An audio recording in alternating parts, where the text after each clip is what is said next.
urban terrorism, ritualistic tattoos, and graffiti.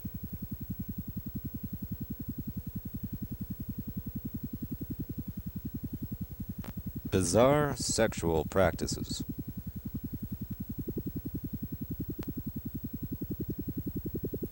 Fits of frenzy.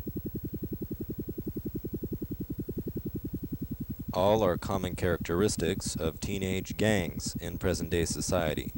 However, recently we have seen a trend in the youth subculture to take their identity as a gang one step further into the darker and much more dangerous territory of the underground cult.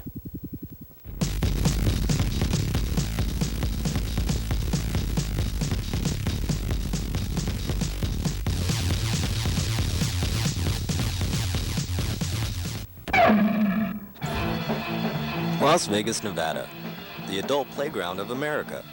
So where are the children when the adults go out to play? Most are fulfilling their dutiful role in building or helping to operate a casino, which can be both a financially rewarding and socially stimulating experience. But what becomes of the young that refuse to accept casino life?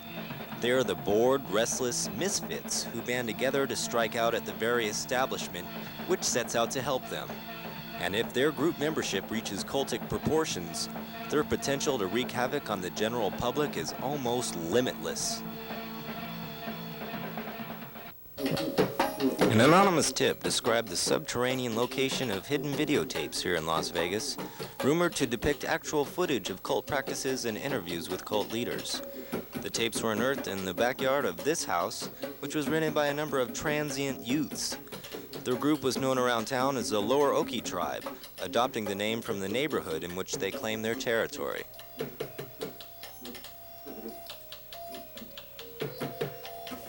The house on Lower Oki had a widespread reputation for throwing wild parties in which liquor and drugs were readily available, often to those underage.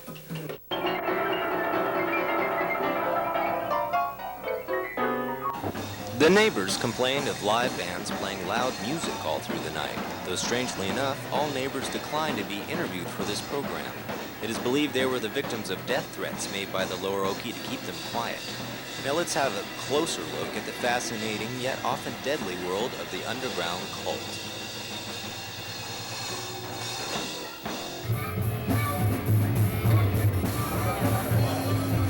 Cult leaders of Lower Oki disguise themselves as artists in order to infiltrate the community.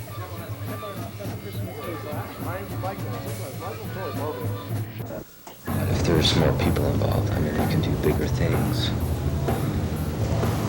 And so I've just I tried to meet people who shared that same view or shared the same interests so we can consolidate our view and produce whatever, movies, pictures, events, music, and try to get that out, try to spread it around town, to other towns.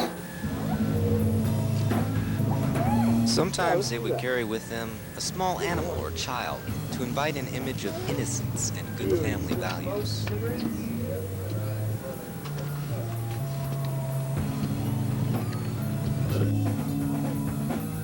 One of Lower Oki's favorite targets was the elderly, from whom they swindled many pensions in order to finance their so-called art projects.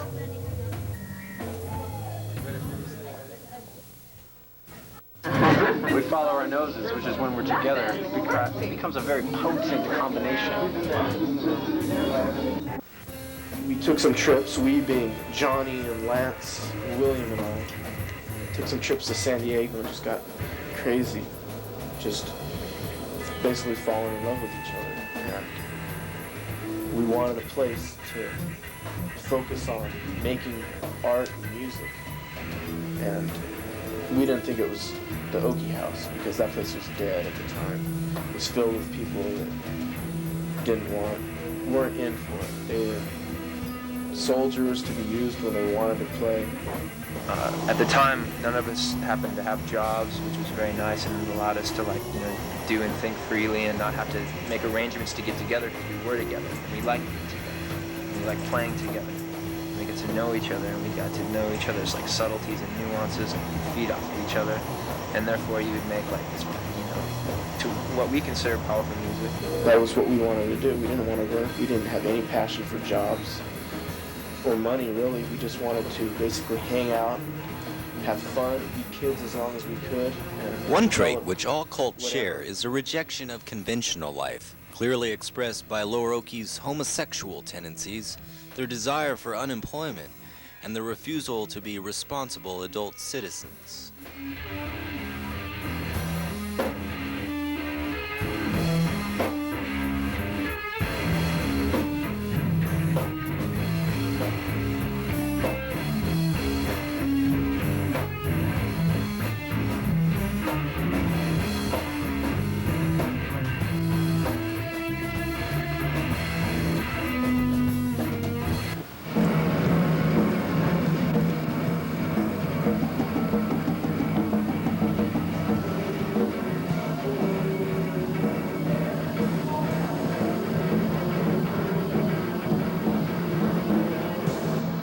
They used their own subversive literature, which promoted death and other life-threatening issues, to infiltrate a local newspaper ring and distribute their product throughout the city.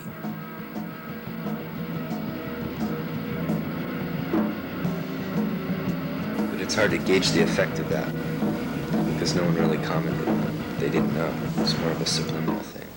Through state-of-the-art technology, they laced hundreds of homemade video and audio tapes with subliminal messages that demanded allegiance to Lower Oki and were later to be played at parties.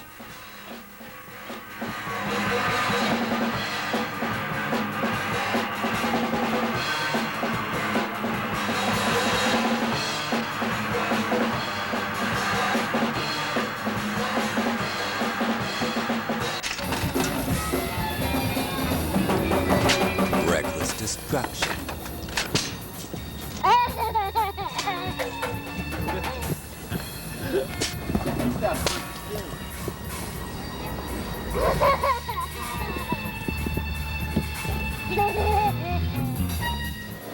And it slowly evolved into, fuck it, we're gonna do it there because we already have the place. And at that point, we kind of decided that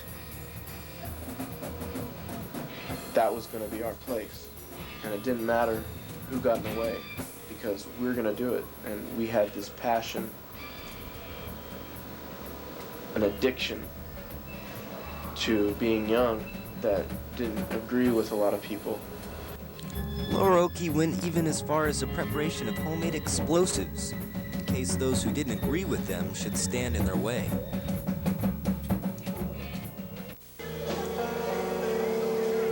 Perhaps one of Lower Oki's more nefarious achievements was the Lower Oki local headgrow.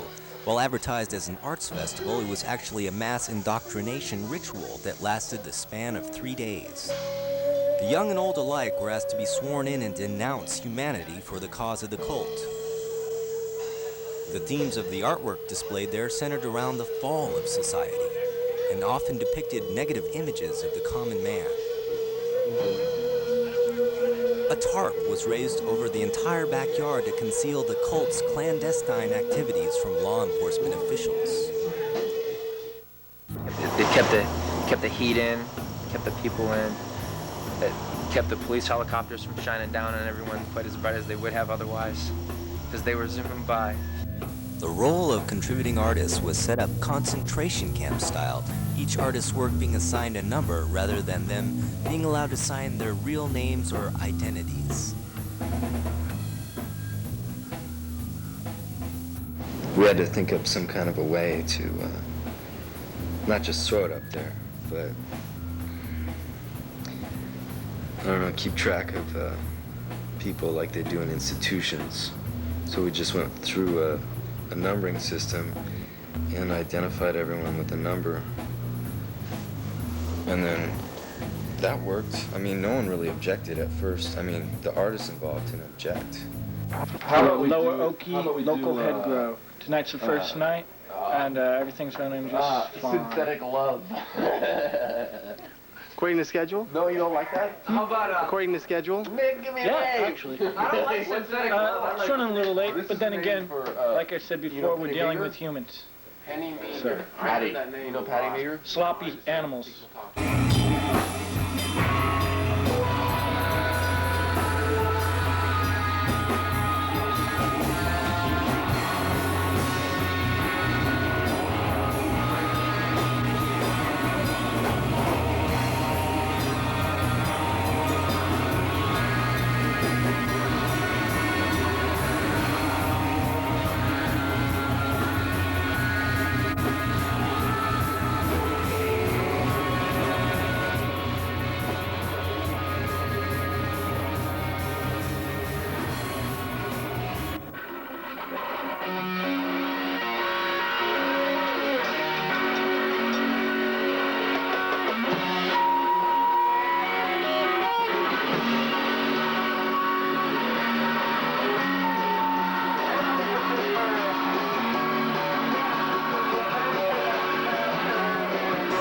The way it came together, it just became like a soul spill where everyone just went up there, and there was an agreement between all of us that each of us would read, and it just happened naturally. No one had to force themselves, and everyone that read displayed a part of themselves to each other person. I'm not sure everyone really knew it was there. Just fun. It was just fun the whole time. But it was real, and it was organized, and it was for the perfect cause, really. The festival attracted many new followers who were evidently brainwashed by the experience. Dirty, and I was impressed with the whole event. I was really, I was really overwhelmed by it, to be honest. It was just really too much for me at the time, but I liked it. I never seen anything like that before. And got exposed to different people and different things. It was great. It worked really, really well. The concept was great, and they actually accomplished what they wanted. I think actually they accomplished more than what they wanted. Lower Oki took their next reign of terror to Main Street, where they met Joe, co-founder of the Main Studio. But I thought it would be a perfect opportunity to kind of bring the underground above ground. And I knew we'd be able to, with that position that we had, being a quote-unquote art gallery in a town that was starved to have that we would be able to expose people and get people exposure. It's basically make a mess. Indeed, Lower Oki was excited to make a few minds messy with a brainwashing machine they were building known as the Doom Compressor.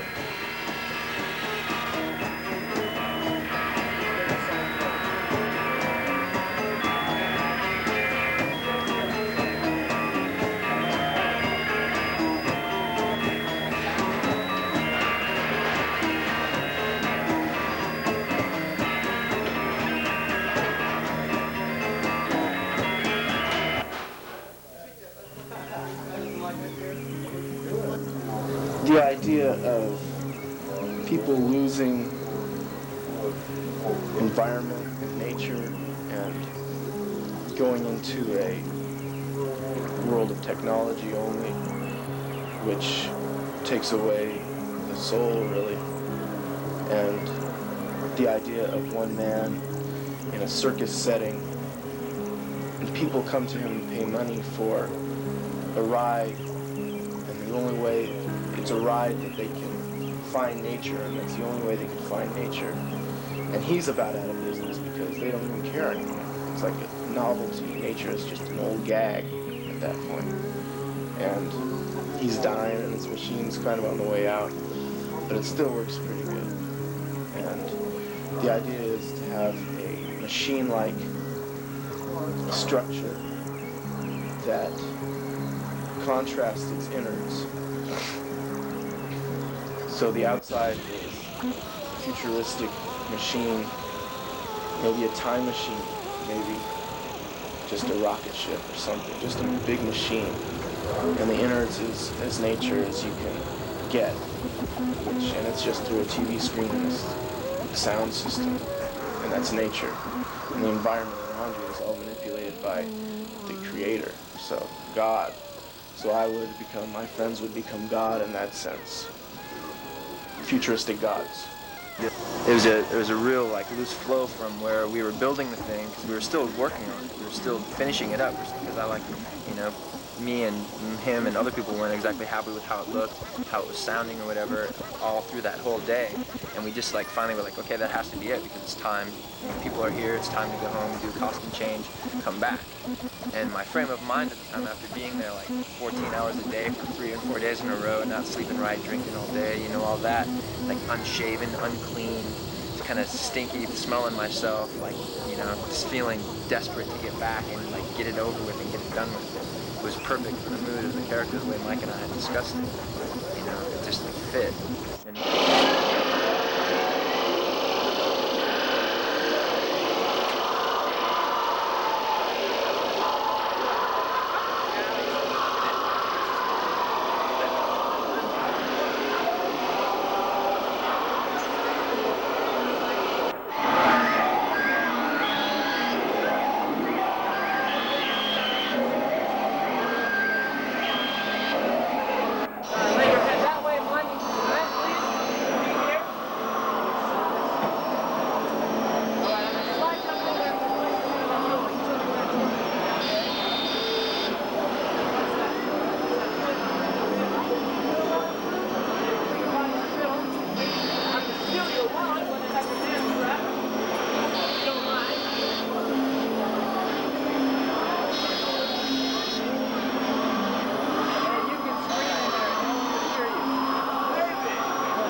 What you are watching is real.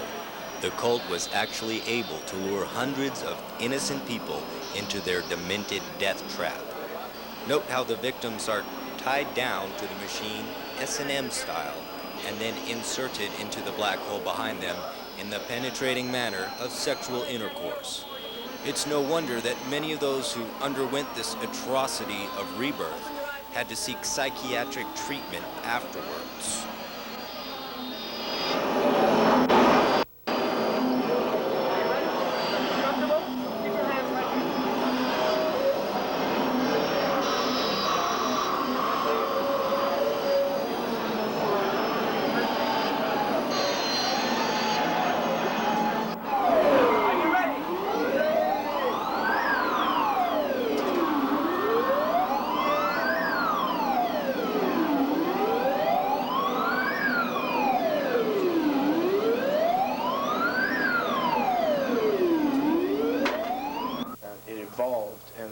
Jokes was like it would be crazy to have the TVs really close and then have somebody touch them right as they're going out.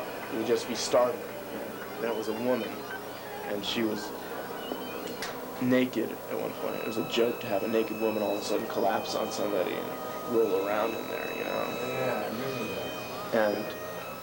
And then it evolved to the glass, so she's far enough away, and it's just a flash of light. So it's not long enough to anyone to get aroused. It's just like, if it's a flash, it can't be sexual, it can only be shocking. So that was kind of the idea, just shocking nature.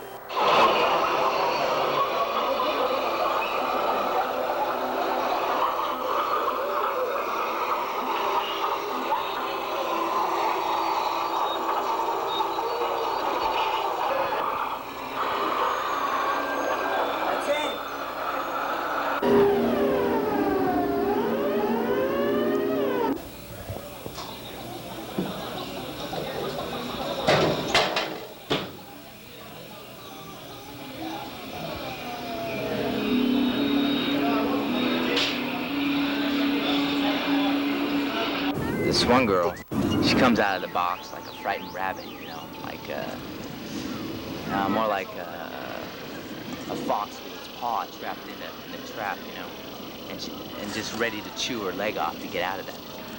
She's fidgeting, bumping her head on the top of the thing, just trying to get out, totally freaked out, afraid of something, afraid of what she saw, what she knows. She scurried off, outfoxed by the box. I'm scared.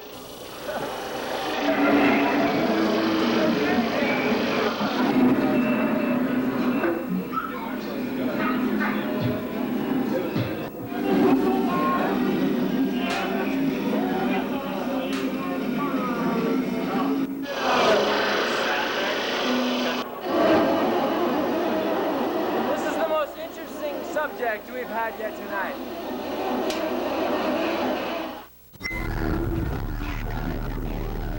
3 years in a place is basically my time to see and meet and do is all I can do, and then leave and move someplace else and try to figure out what's going on there.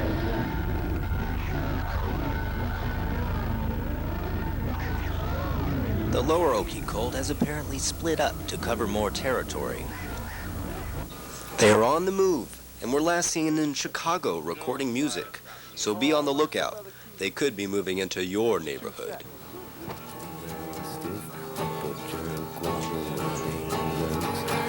No eyes can listen to a feeling of the thumb. You better come undone while the weather's still straight. Oh, you're caught in the sun.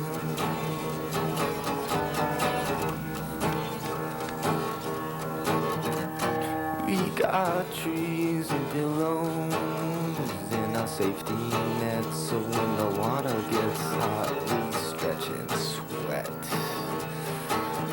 Do not fly a cloud from the sucking ground. Every window opens wider when we're down in Chi-Town.